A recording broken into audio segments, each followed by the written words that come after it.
Hello friends, welcome to defence matrix. तो जैसा कि हम जानते हैं, एक लेटर ऑफ इंटेंट बांग्लादेश ने साइन किया है इटालियन कंपनी लियोनार्डो के साथ, जिसके अंतर्गत ये यूरोफाइटर टाइफून को प्रिक्योर करने वाले हैं। नंबर्स यहाँ पर ऑफिशियली बताए नहीं गए हैं।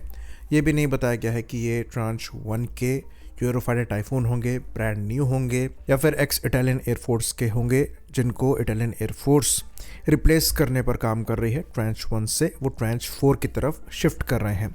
तो पॉसिबिलिटी नज़र ज़्यादा आती है ट्रांच 1 के सेकेंड हैंड यूरोफाइटर्स को प्रिक्योर करने की। तो इसके बारे में हम विस्तार से बात कर चुके हैं कि ये ट्रांच 1 के यूरोफाइटर ज़रूर हों, पर हमारे ज़्यादातर 4 और 4.5 जेन रशियन प्लेटफॉर्म के कंपैरिजन में कैपेबल मिलेंगे, और वेपन पैकेज के मामले में भी BVR में ज़्यादा कैपेबल एयरक्राफ्ट हैं। हाँ, रफाल और तेजस मार्क 1A को यहाँ पर एक एज मिल जाता है, क्योंकि बेटर सेंसर्स वहाँ पर आपको मिलेंगे ट्रांच 1 के यूरोफाइटर के कंपैरिजन में। पर अगर बांग्लादेश द्वारा मीटियोर मिसाइल भी इन टाइफून्स के साथ प्रिक्योर करी जाती है, तो ये डेफिनेटली एक बड़ा BVR एज रखेंगे। खाली इंडिया का जो रफाल है वही इन प्लेटफॉर्म से ज़्यादा कैपेबल होगा, क्योंकि वो भी मीटियोर कैरी कर पाता है। तो एक इम्पॉर्टेंट कैपेबिलिटी बांग्लादेश एयरफोर्स के लिए यहाँ पर ऐड होने वाली है।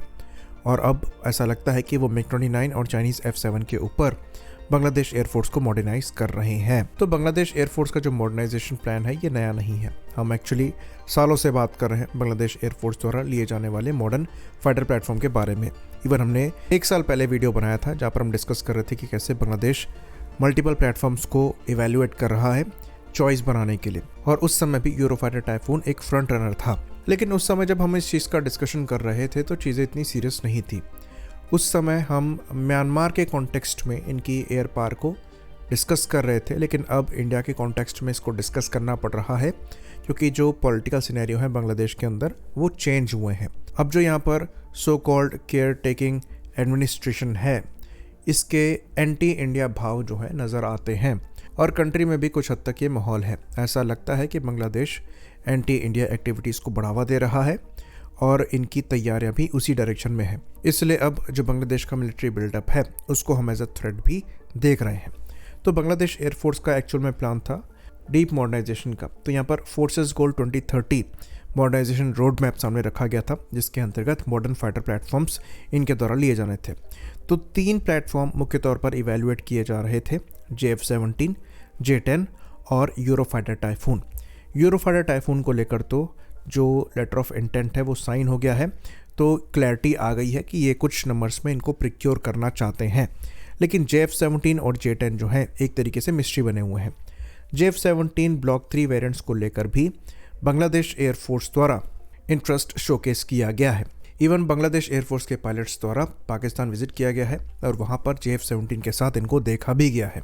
वहीं पर दुबई एयर शो में कुछ रिपोर्ट्स आ रही थी जहाँ पर यह दावा किया जा रहा था कि एक अननेम्ड कस्टमर भी पाकिस्तान को मिला है, जो कि 16 से अराउंड 24 JF-17 ब्लॉक 3 को प्रिक्योर कर सकता है। तो यहाँ पर किसी भी तरीके का कॉन्ट्रैक्ट तो साइन नहीं हुआ था, पर इंटेंट वहाँ भी शोकेस किया गया था, और वहाँ भी पॉसिबिलिटी सामने निकल कर आ रही थी बांग्लादेश के इस अननेम्ड कस्टमर होने की, क्योंकि इस मामले में जो चर्चा है ये अभी से नहीं, काफ़ी पहले से चल रही हैं।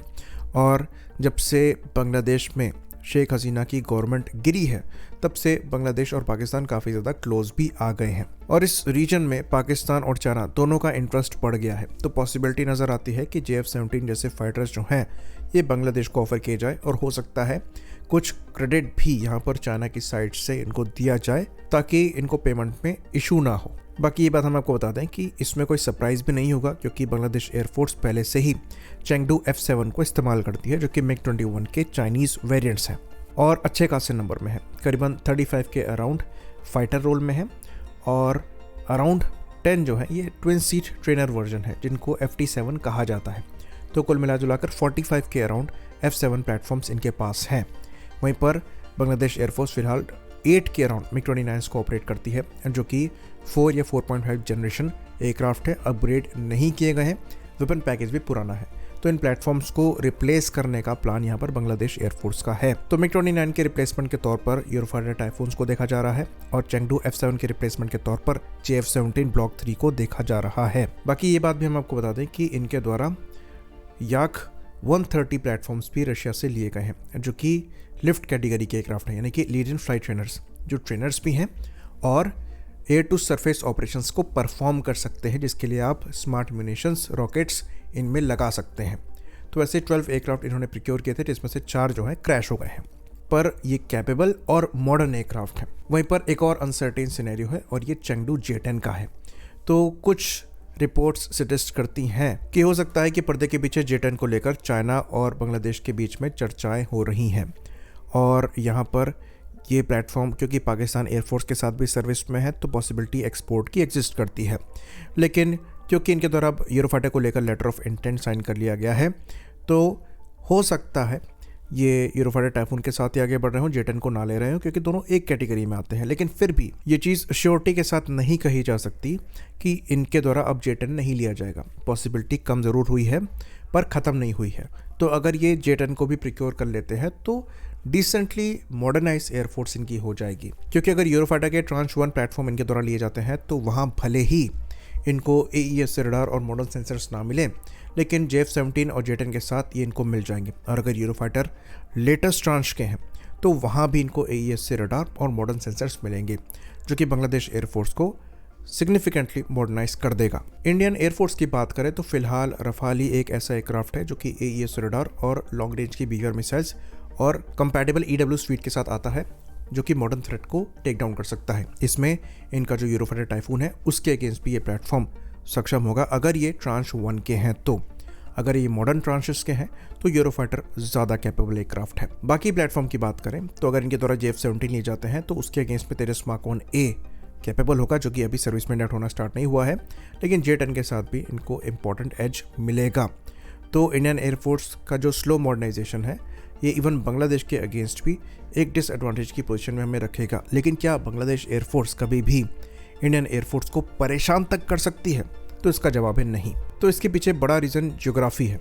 अगर बांग्लादेश एक बहुत ज़्यादा कैपेबल एयरफोर्स बना लेती है तब भी वो इंडियन एयरफोर्स के सामने टिक नहीं सकते हैं, क्योंकि ये 3 तरफ से इंडिया से घिरे हुए हैं। इनके जो मेन एयर बेसेस हैं वो 4 हैं। पहला ढाका में है, जिसे बाव बेस बांगा बंधु कहा जाता है। दूसरा बेस इनका ज़रूल हक है, जो कि चट्टोग्राम में है। तीसरा बेस इनका मतियूर रहमान है, जो कि जशोर में है। और चौथा बेस इनका शेख हसीना है, जो कि कॉक्स बाज़ार में है।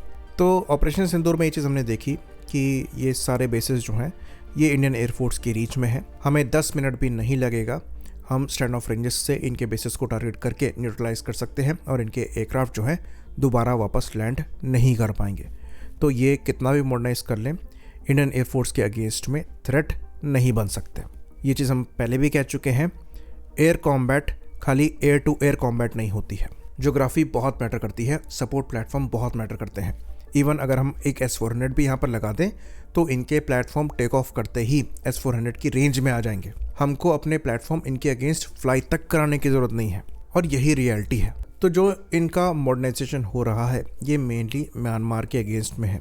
ये चीज़ बांग्लादेश की मिलिट्री भी जानती है कि इंडिया के अगेंस्ट वो एक दिन छोड़िए कुछ घंटे भी स्टैंड नहीं कर सकते, उनकी ज्योग्राफी ये अलाउ नहीं करती है। हाँ, अगर ये मॉडर्न एयर डिफेंस सिस्टम्स पर अच्छा खासा स्पेंड कर रहे होते तो बात अलग होती, लेकिन उस केस में भी ब्रह्मोस का कोई इलाज नहीं है। पर म्यांमार के लिए सर का दर्द ज़रूर बन सकते हैं, ये बात एक्सेप्ट करने वाली है। आई होप अब सारे डाउट्स क्लियर रहे हों। इसी बात पर इस वीडियो को हम ख़त्म करेंगे। लाइक करिए, सब्सक्राइब करिए। जय हिंद।